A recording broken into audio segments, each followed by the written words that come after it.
Жашоо деген чиркин кандай керемет. Амандыктан бизге башка эмне керек? Ачык асман тынчтык болуп турганы. Билсең ошол жараткандан чоң беле. Төркөнтөрдү укмуштары курчаган. Биз жашаган дүйнөсү жомоктой. Сый бололу бири-бизге бирибиз.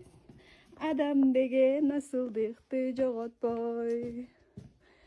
Nay nay nay nay nay nay nay nay nay nay. Nay nay nay nay nay nay nay nay nay nay. Концерт көртасыңар. Не тиктейсиңер, а? Концерт болтам эмне силерге?